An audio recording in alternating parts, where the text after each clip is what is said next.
société ABTEC, Centre de recherche multidirectionnelle. Et j'ai plaisir ce soir de vous parler d'un sujet particulièrement audacieux, puisqu'il s'agit du triangle. Je vois pas. Alors ce triangle-là, comme on vient de découvrir dans nos établissements récemment, doit être tenu entre le pouce et l'index sur la partie pointue, le pouce sur la partie large. Et ce triangle représente beaucoup de choses. Il représente dans le culte trinitaire de la philosophie de l'Inde, entre Vishnu, Shiva et Brahma. Il représente également, c'est très intéressant, la trinité chrétienne entre le Père, le Fils et le Saint-Esprit. Oh, vous allez vous y retrouver tous dans quelques secondes. C'est également le chiffre 3. La troisième lettre de l'alphabet hébreu, Gimel. Ça va vous rappeler quelque chose de plus en plus. On le retrouve sur le fronton du temple, et il représente l'évolution spirituelle par l'extériorisation. Ça, c'est très important. Ça, c'est vrai ce que je vous dis. C'est vraiment vrai. En géométrie occulte, il représente la force, la santé, mais également la protection. Et on va y venir.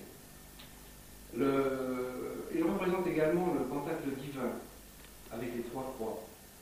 Le pentacle sacré avec Jéhovah inscrit à l'intérieur, et le pentacle mystique avec un œil, que vous avez tous lu dans vos livres de catéchisme. Le triangle rayonne d'une puissance insoupçonnée. Et en fait, si on le tient de cette manière, et si on regarde à travers, on sent ces vibrations. Et je vous propose ce soir de faire une expérience, car ce triangle, présentant toute cette puissance et tous ces avantages, tient compte aussi de l'orientation. Orientation que j'ai mis ici en évidence, sur ce plateau, avec des cases numérotées de 1 à 10, et je vais demander à un spectateur de confiance, Jean-Claude, de bien vouloir prendre ce triangle, voilà, dans la position, dans la tenue normale du triangle, pour pouvoir en percevoir toutes les informations. D'ailleurs, vous savez, les pyramides d'Égypte, les pyramides d'Égypte, il faut le dire, ont des côtés triangulaires. Et ce n'est pas pour rien. Ce n'est pas pour rien.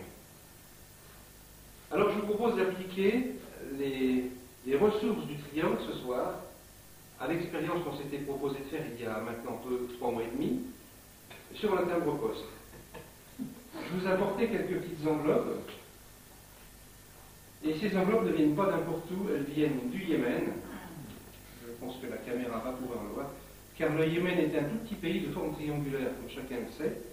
Donc je vous ai apporté des timbres du Yémen, et on retrouve donc des séries de timbres dans cette composition.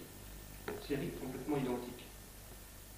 Alors mon cher Jean-Claude, je te demandais de tenir le triangle, de regarder toujours à travers. Et alors, tu vas pouvoir voir tout ce qui va se passer. Dans cette série d'enveloppes,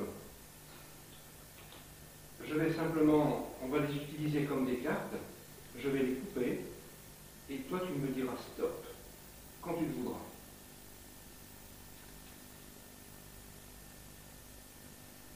Stop. Stop ici. Très bien. À l'endroit où tu m'as arrêté,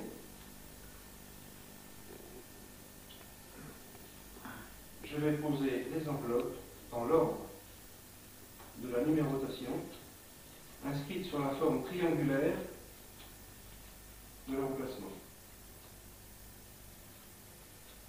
Bien entendu, tu aurais pu m'arrêter sur n'importe lequel de ces timbres, hein, vu que tu avais libre choix, mais c'est en sentant la vibration du triangle que tu m'as arrêté. Ce que l'on va faire maintenant, on va utiliser complètement la force du triangle, tu vas continuer à le tenir comme ça, regarder à travers, et on va jouer ensemble. C'est très important. Je vais prendre les cartes du dessous qu'on va poser les unes sur les autres. Certaines cartes sont identiques, et toi tu vas sentir si elles sont identiques ou non, simplement en tenant le triangle. Alors la carte suivante, par rapport à la carte numéro 1, est-ce que elle correspond ou elle ne correspond pas?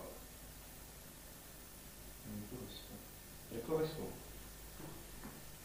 Quand elle correspondra, je les poserai comme ça. Quand elle ne correspondra pas, je les mettrai dans l'autre sens. La carte suivante, elle correspond ou elle ne correspond pas? Elle correspond aussi. Elle correspond aussi. La carte suivante. Oui, elle correspond aussi. Elle correspond aussi. La suivante. Elle ne correspond pas. Elle ne correspond pas. Donc je vais la mettre à l'envers quand elle ne correspondra pas. La suivante.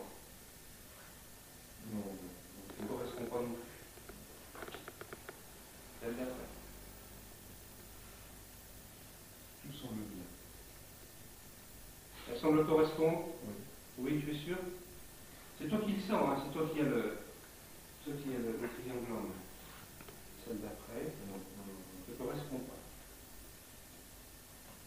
Celle d'après, Non plus. non plus.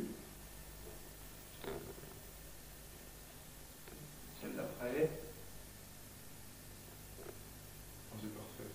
Très bien. c'est parfait. Enfin la dernière, Elle correspond aussi. elle correspond aussi. Bien. Alors on va vérifier ce qui s'est passé. J'essaie de pas trop déranger. Non, voilà. Là tu m'as dit que ça correspondait. Ça correspond. Là tu m'as dit que ça correspondait. Ça correspond. Tu m'as dit que ça correspondait. Ça correspond. Là tu m'as dit que ça ne correspondait pas. Ça ne correspond pas. Ça ne correspond pas. Là tu m'as dit que ça correspondait. Là tu m'as dit que ça ne correspondait pas. Tu m'as dit que ça ne correspondait pas. Tu m'as dit que ça correspondait. Et enfin, tu m'as dit que ça correspondait. Eh bien, voilà une application du triangle à travers les teintes. Mais la correspondance pour les teintes, c'était normal.